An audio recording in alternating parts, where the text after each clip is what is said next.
this is Russ. Yeah, we're inside again. Yeah, the last video we did on the bike, I was actually on the bike. We were outside. Yeah, today's weather is about 32 degrees right now. So yeah, we're not going out. And the coughing still remains. It's not going away. I don't think this thing's ever going to go away.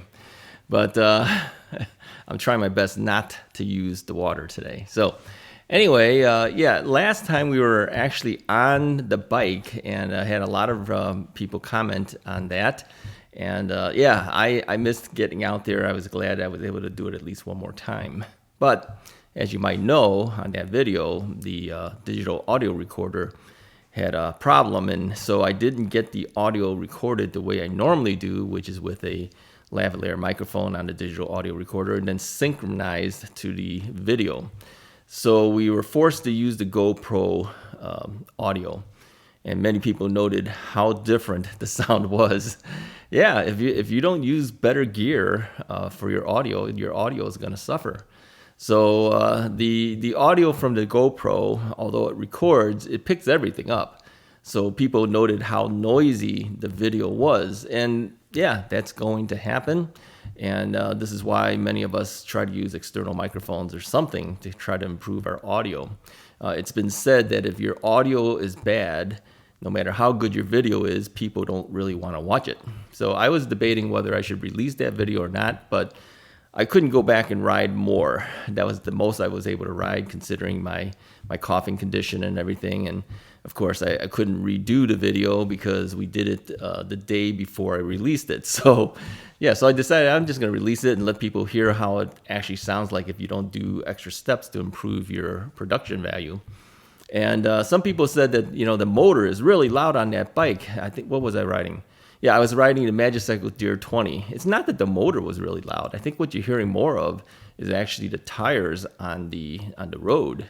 Yeah, big fat tires on the road create lots of noise. Big knobby fat tires on the road create lots of noise. So this is one of the reasons why a lot of people like things like the thinner tires, right? Because there's less rolling resistance. The tires are not made with the big knobby rubber stuff on there, so it's a quieter ride. I think the quietest ride comes from the Magicycle commuter bike that I had. Yeah, I sold that one off already.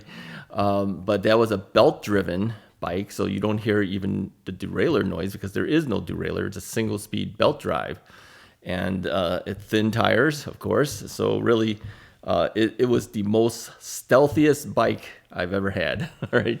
But I moved it on to somebody else who will enjoy using the bike. So, all right. So anyways, what about today? What are we going to talk about today? Well, you know, I was thinking, you know, and we've talked about this on some of the other videos recently about, you know, your wish lists of things that, you know, what do you think is going to happen for next year? And, you know, are they giving us more for the money?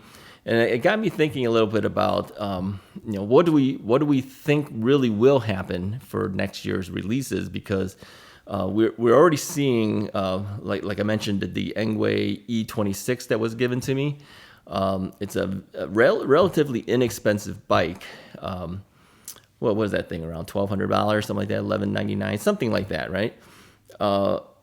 It's a relatively inexpensive bike that has a lot of upgraded type componentry to it. Has good torque, it has good power. I mean, it's rated to 28 miles an hour, and it will do that if you pedal it there. I think when you hit the throttle, I think what was the highest we got, 24, 25, something like that. So it has a lot of ability for a relatively low price, okay? The question now is really, is this what we're going to be seeing for 2024? Are we going to see less expensive bikes like that one with hydraulic brakes on that bike too? Are we going to see less expensive bikes available for the money? Or are they just going to take that $2,000 mark and just cram a lot of good products on there, a lot of components on there? What do you think the bike manufacturers are thinking at this point? Because there are other bikes too that are coming out that have a lot of good, better quality. I'm not going to say better quality components because we don't know the longevity of them, but better features on the bike for less money. Is that the trend? keep the price low and give them as much as they can for that, or take that $2,000 price, okay, and just cram a lot of good stuff in it. I mean, that's what I was thinking. I says, which of the two extremes are they going to go now? Because if they can put a lot of stuff on less expensive bikes in the $1,200 ranges, will we see lots of that, or will we see the higher ranges where they're going to keep a higher price tag and just give you better quality components on it? What would you prefer? Would you prefer a lower price bike that has a lot of stuff on it, or a higher price bike that has higher quality parts on it?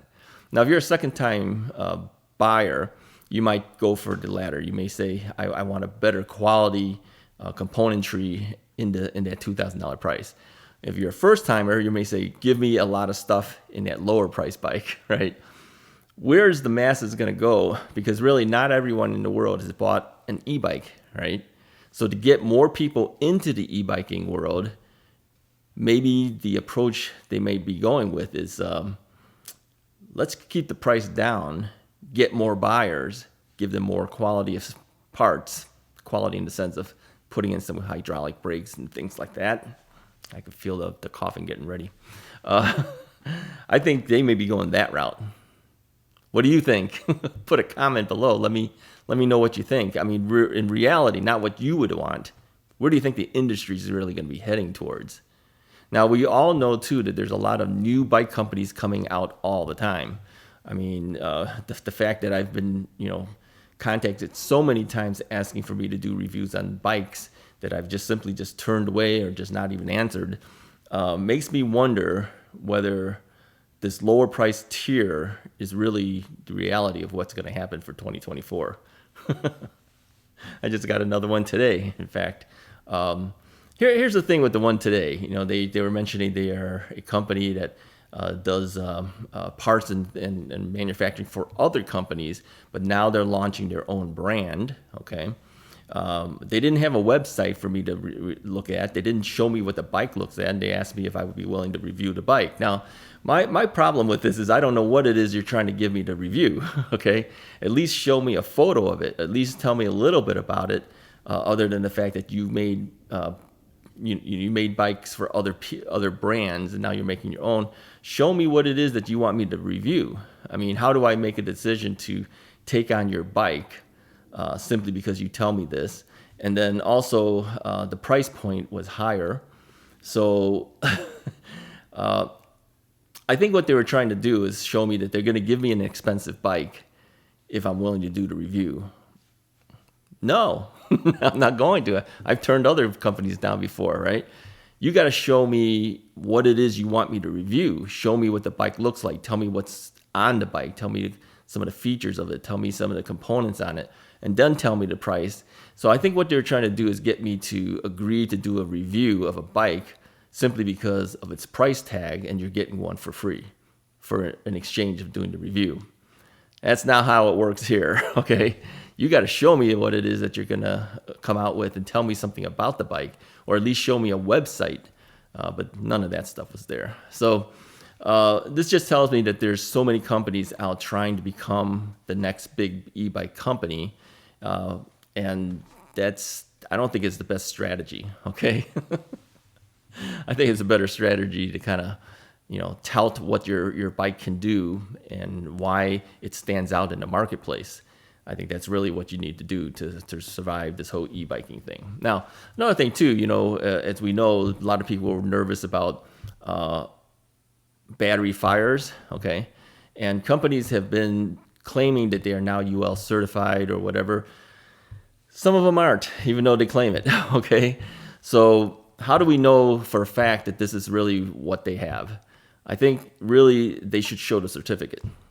I think that's what they need to do. Show the certificate on their websites. Let us know for a fact that this actually went through this certification. I mean, anyone can claim it. And of course, as we know, many of the manufacturers in different countries claim things that may not necessarily be true, right? So, yeah, I think you have to show the certificate. Now, even if you're not UL certified and you use another certification, show that. Show something, okay? But just to make the claim that you are doesn't cut it, I think, in today's marketplace. People, I think, in the e-bike world understand that they have to try to get people to buy their products and overcome these issues that we hear about in e-biking. All right. Now, I've seen recently some of the other e-bike YouTubers videos. Some have claimed that they've seen things like where their e-bikes are not allowed to go in certain paths. Right. I think this was this Richard Kearney actually mentioned this, that he's starting to notice that they're stopping people from using e-bikes, or at least you have to have a Class 2 e-bike in order to ride that trail. Well, here's the thing. Is there anyone really checking if it's truly a Class 2? All right. Now, even we noticed in the bikes that I've received, some of the bikes are labeled Class 2, but as we all know, we can override that by going into the menu of the bike and then modifying something to it, and then all of a sudden it's 28 miles an hour instead of 20. So are they going to have people on the trails stopping us to check that? I mean, even on the bikes that actually have labels on the bikes that's Class 2, I can turn it into a Class 3 if I wanted to, right? Even the company, electric bike company, their bike, I believe, says Class 2, but you can make it Class 3 if you want. But then, of course, there's, is the guy going to put another label over it and says now it's Class 3? No one's going to say that. They're just going to simply do it. And that is the most... I would say their company's product is the most closest to the true class rating of 2 and 3, okay? Because you cannot throttle that to Class 3. You cannot, okay, say that better.